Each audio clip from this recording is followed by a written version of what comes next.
There's one more thing you need to know before you step up to help your child, and that's this. What exactly do you want for your child? What does good reading instruction actually look like? Let's do the next letter, Draven. You gotta tell me the middle letter. We found a good example in Portland, Oregon. Z. What sound does Z make? Meet Miss Darby. She's a kindergarten teacher here at Metzger Elementary. So we have G-O-Z. Kindergarten is a critical time for developing early reading skills, sometimes by using nonsense words. If you change the last letter, how could you turn it into a real word? A T, got. One of the hard parts about teaching kindergarten is that kids come in at all different levels. Metzger handles that by assessing each student on a regular basis. The name of this letter is Q. Say the name with me. Ready? Q. What is the name of this letter? Some kids are already at risk. Kids who don't know their letters, have trouble with rhyming, or who may speak a language other than English. They get an extra dose of small group instruction every day. Everyone find the letter X? The instruction is very explicit. Ms. Retzlaff helps the kids break the 26-letter code of our alphabet by being very clear with them about what each letter looks and sounds like. And I'm going to go left around the queen and way down her staff. Now you guys are going to trace the letter Q. So when you're trying to figure out if a school is doing a good job, here are 2 questions to start with. 1, do they assess all students regularly? And 2, is the instruction explicit? In 1st grade, Metzger continues to teach the 5 elements of good reading instruction. They teach phonemic awareness, helping children understand that the language we speak is made up of individual sounds. Lock. They teach phonics, the concept that letters represent sounds. Say it fast. Chirped. They teach fluency, how to read smoothly and with expression.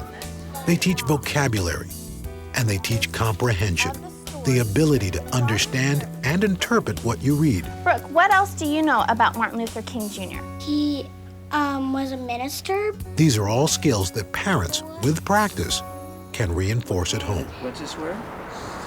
So. At Metzger, the first job is to divide the kids into flexible groups based on their reading level. That way, they're challenged and also achieve some success every day.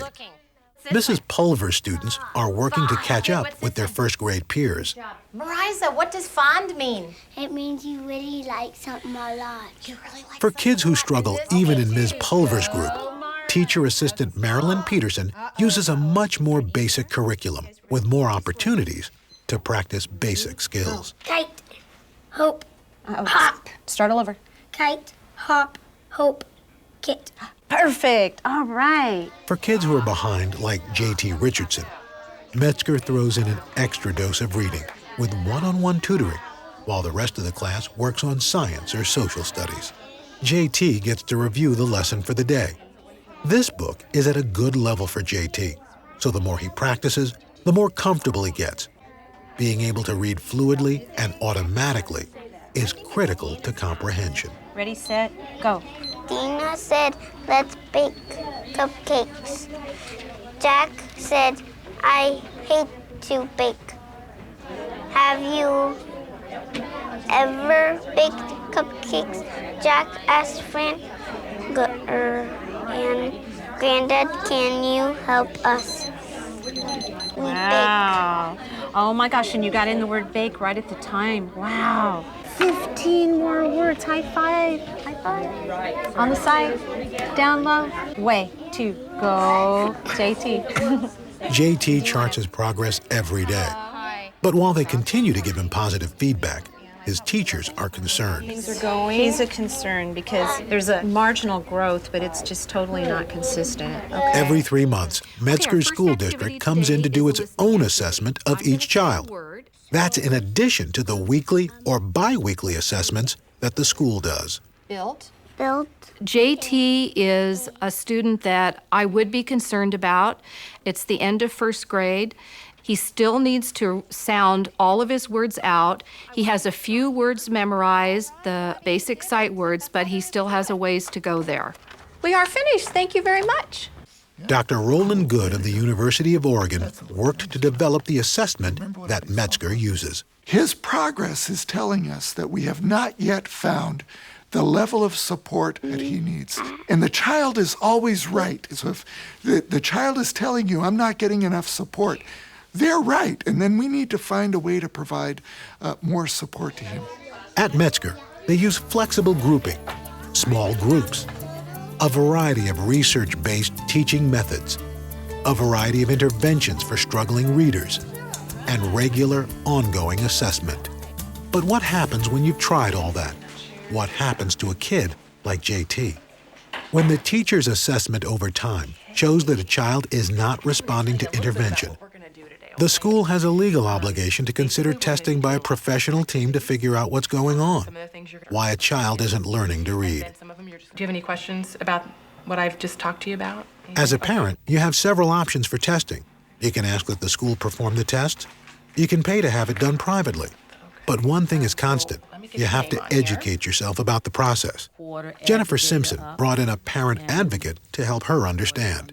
I found out that I could get someone to help me decipher what the heck they were talking about.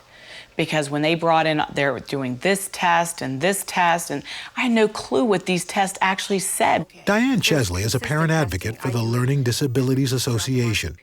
She made a real difference in Jennifer's discussions with Emily Ann's school.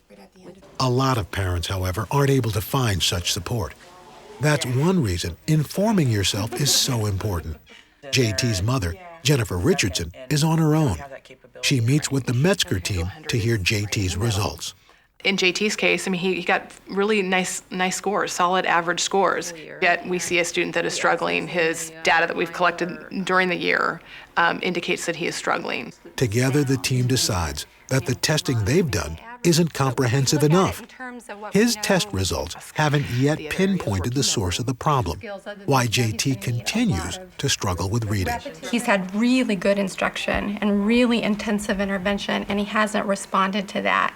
If your child goes through a round of testing and the school doesn't see a problem, you have the right to ask for further testing.